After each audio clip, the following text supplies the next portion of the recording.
केसरवानी आप सभी के सामने आज की वीडियो लेकर के आया हूं, जिसका टॉपिक है कि आपको यदि आपने अपनी पढ़ाई पूरी कर ली है और आपको नौकरी नहीं मिली अभी तक, तो क्या 2023 में नौकरी मिलने की संभावना है, और यदि है तो कितनी है और कौन कौन से ग्रह आपको सपोर्ट करेंगे। तो आज की वीडियो में हम इन्हीं टॉपिक्स पे बात करेंगे। कि मैंने मेष राशि की एक कुंडली लगाई है तो इसको समझने के लिए केवल लगाई है, यहाँ पर मैं मेष राशि की ही बात नहीं कर रहा हूँ।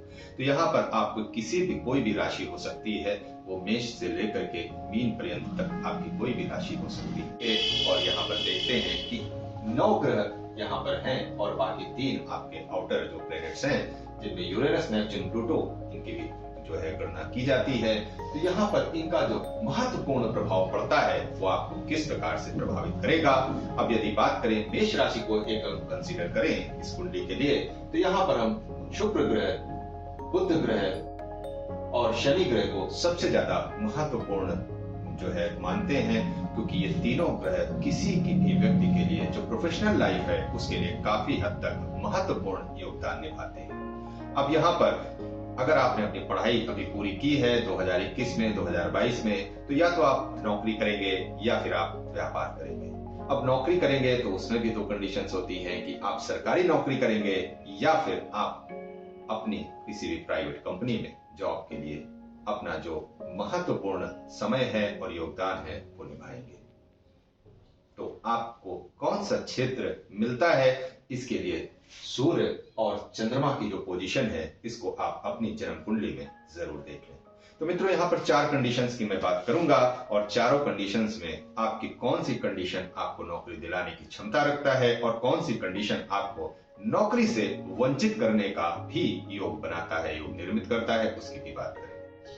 अब यदि हम किसी भी राशि की बात करें, तो यदि हम देखें तो मेष राशि का हमने यहाँ पर चार्ट लगाया है, तो यहाँ पर हम लग्न की क्वालिटी को भी सबसे ज्यादा महत्वपूर्ण योगदान देते हैं, क्योंकि लग्न की अपनी एक क्वालिटी होती है, उसके अपने एक कैरेक्टरिस्टिक होते हैं, तो उनको भी समझना जरूरी है। यदि आप किसी भी राशि या लग्न के जो है कैरेक्टरिस्टिक समझना चाहते हैं तो ऊपर आई बटन पर क्लिक करके इसकी वीडियो जरूर देख सकते हैं। बाकी मैं सभी राशियों का जो डिस्क्रिप्शन में मैं लिंक दे दूंगा, वहां से भी जाकर के किसी भी राशि का कैरेक्टरिस्टिक आप देख सकते हैं। तो यहाँ पर जो है मेष राशि का चार्ट लगा हुआ है, तो हम मेष राशि के विषय में 2-4 शब्द कहना चाहेंगे कि जब मेष राशि की बात होती है तो यहाँ पर इनका जो साहस है वो बहुत ज्यादा हद तक सामने आता है, और यदि देखें तो चंचलता भी इनके अंदर भरपूर मात्रा में होती है, जिसकी वजह से ठहराव इनका थोड़ा मुश्किल हो जाता है। तो ऐसी स्थिति में यदि किसी भी काम की शुरुआत ये करते हैं तो काम का समापन ये करेंगे ऐसा कहना मुश्किल हो जाता है। तो कुछ गुण और कुछ अवगुण सभी के अंदर होते हैं, और सभी गुणों और अवगुणों को उजागर करते हैं ये सभी ग्रह मिलकर के। तो मित्रों, तो आप ये भी सोच रहे होंगे कि किसी भी राशि के लिए या नौकरी के लिए कोई एक प्लेनेट क्यों नहीं सजेस्ट कर रहे हैं, जबकि आपने कई प्लेनेट सजेस्ट किए हैं, इसको कैसे देखेंगे। तो भैया मैं यहाँ पर सिर्फ इतना कहना चाहूंगा, यदि दूसरे ग्रह का प्रभाव आप पर या उस ग्रह पर नहीं पड़ेगा तो वो ग्रह अकेला कुछ नहीं कर पाएगा। सभी ग्रहों का या तो आपका जो चैलेंजेस मिलना चाहिए दूसरे ग्रहों से, या फिर सपोर्ट मिलना चाहिए। यदि सपोर्ट मिलता है तो भी और यदि चैलेंजेस मिलते हैं तो भी ये कार्य करने के लिए प्रेरित होते हैं, और तभी आपको परिणाम मिलता है, तभी योग का निर्माण होता है। यह संयोग युति हो या फिर इनकी दृष्टियां एक दूसरे को सपोर्ट करें या विपरीत दृष्टियां हो। हम मेष राशि का चार्ट समझने का प्रयत्न कर रहे हैं, तो यहाँ पर इस बात को भी समझें कि अगर शुक्र की पोजीशन इनकी अच्छी होगी तो इनका दूसरा भाव और सप्तम भाव इनको काफी सपोर्ट करेगा। अगर ये व्यापार करने की इच्छुक रखते हैं, इच्छा रखते हैं, तो यहाँ पर शुक्र की पोजीशन इनके एक सफल व्यापारी के साथ इनकी जो पार्टनरशिप है वो कराएगा, और यहाँ पर एक नई स्थिति का निर्माण होगा, और किसी के साथ भी इनकी अच्छी पार्टनरशिप होती है तो दिन दूनी और रात चौगनी व्यापार तरक्की करता है। यदि नौकरी करते हैं तो जीवन साथी यदि इनके सपोर्टिव होगा तो इनको हर प्रकार से आने वाले समय में आने वाली बाधाओं को दूर करने का इनको मौका मिलेगा। अब व्यापार में तो पार्टनरशिप करके आप व्यापार को अच्छे से कर सकते हैं, किंतु नौकरी तो स्वयं को ही करनी होती है। तो ऐसे में नौकरी के लिए आपको एक अच्छा सहयोग मिलना जरूरी होता है। एक ऐसा सहयोग मिलना जरूरी होता है ग्रहों का, जहां पर आपको एक अच्छी नौकरी, आपकी मनचाही नौकरी आपको मिल सके। तो इस पर वापस आ जाते हैं और बात करते हैं कि अगर आपको नौकरी के लिए 4 कंडीशंस देखनी है तो आप अपनी जन्म कुंडली में किस प्रकार से इन कंडीशंस को देख सकते हैं।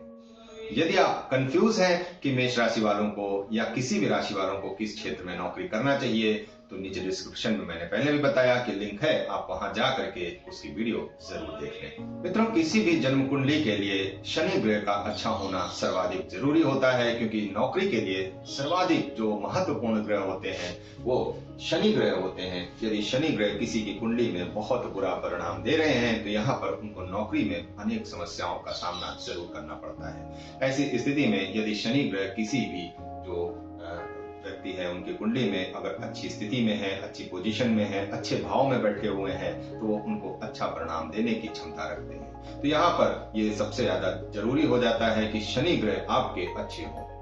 यदि शनि की स्थिति आपके लगन से अष्टम भाव में, 12वें भाव में होगी, या फिर लग्नेश की स्थिति, अब यहाँ पर लग्नेश मंगल बनते हैं, तो यहाँ पर यदि 8वें भाव या 12वें भाव में लग्नेश की स्थिति होगी तो यहाँ पर आपको तकलीफों का सामना जरूर करना पड़ेगा। अब आप ये भी देख लें कि आप किस क्षेत्र में नौकरी ढूंढ रहे हैं। यदि 8वें और 12वें भाव से जुड़ा हुआ कोई क्षेत्र होगा तो संभवतः आपको समर्थन मिल जाए, लेकिन यदि इससे जुड़ा हुआ क्षेत्र नहीं है तो सिवाय ऑब्स्टेकल्स के आपको नौकरी में सफलता मिलना थोड़ा मुश्किल दिखाई देगा। अब ऐसी स्थिति में मैं यही कहूंगा कि धारा के विपरीत आप तैरने का प्रयत्न करेंगे, और जब भी आप खड़े होंगे तो आप देखेंगे कि आपने जहां से शुरुआत की थी आप वहीं पर हैं। तो इसलिए कुंडली को समझना जरूरी है और आपकी इच्छाओं को भी समझना जरूरी है कि क्या आप चाहते हैं और क्या आपकी कुंडली कह रही है, क्या आपकी नियति है, क्या आपकी डेस्टिनी है, आपका भाग्य क्या कह रहा है और आप अपनी इच्छा किस क्षेत्र में रखते हैं। तो यहाँ पर इन सभी बातों को समझना जरूरी है। यदि आपका लगन का स्वामी अष्टम भाव में या 12वें भाव में है तो यहाँ पर आपका जो कुंडली है वो 50% पूरी कमजोर हो जाती है। अब इसे थोड़ा सा और समझते हैं कि मान लीजिए मंगल की पोजीशन 12वें भाव में है, तो ऐसी स्थिति में आपको, अगर आप किसी भी नौकरी में रिटर्न एग्जाम दे रहे हैं तो रिटर्न तो किसी तरीके से आप निकाल लेंगे, किसी तरीके से पास कर लेंगे, लेकिन जब इंटरव्यू का समय आएगा तो वहां पर आपको जो कॉन्फिडेंस है वो लो हो जाएगा। मैंने पहले पॉइंट में अभी इस बात को बताया था कि आपका चार्ट लग्नेश अगर आपके अष्टम भाव या 12वें भाव में है तो 50% चार्ट आपका यही कमजोर हो जाता है।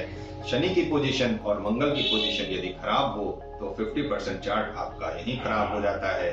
अब यदि ऐसी स्थिति में इसका जो परिणाम आपको दिखाई देगा तो आपके लिए इंटरव्यू को निकालना थोड़ा मुश्किल यहाँ पर हो जाएगा। तो ये स्थिति आपके लिए सामने नजर आती है और इस तरह की संभावना यहाँ पर बनते हुए दिखाई देगी अगर आपका लग्नेश 8वें और 12वें भाव में है।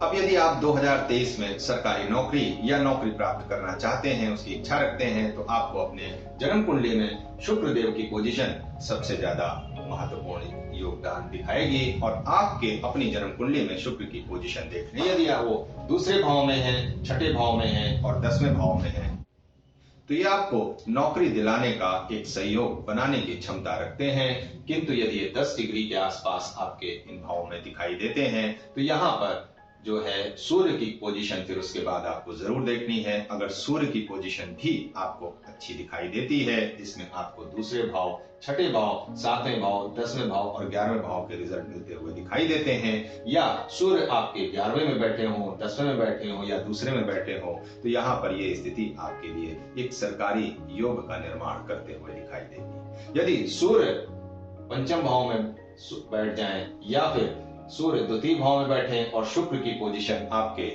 पंचम भाव में आ जाए तो भी एक अच्छी कंडीशन बनती है और आपको सरकारी नौकरी का ये जो सहयोग बनाते हुए ये समय दिखाता है। चौथे पॉइंट हमारा जो सबसे महत्वपूर्ण पॉइंट है, क्योंकि यहाँ पर जो बुध ग्रह है, बुध ग्रह को ही कंसीडर करेंगे। और बुध ग्रह यदि आपके दूसरे भाव में बैठ जाए, तीसरे भाव में बैठ जाए, छठे भाव में बैठ जाए या 10वें भाव में बैठ जाए या फिर आपके 9वें भाव में बैठ जाए, तो ये सभी जो संयोग है ये आपको नौकरी दिलाने का योग बनाते हैं। और यदि पूरी कुंडली में कहीं पर भी बुध ग्रह शनि के साथ एक युति करके बैठ जाएं, और साथ में सूर्य की भी स्थिति हो तो ये भी एक सरकारी सहयोग बनाते हैं। सरकारी लाभ से आपको जो है इनकम का जो जरिया है वो बनाते हुए दिखाते हैं। शुक्र की एक अच्छी दृष्टि यहाँ पर पड़नी चाहिए। तो यहाँ पर एक जो सहयोग बनेगा तो सूर्य, बुध,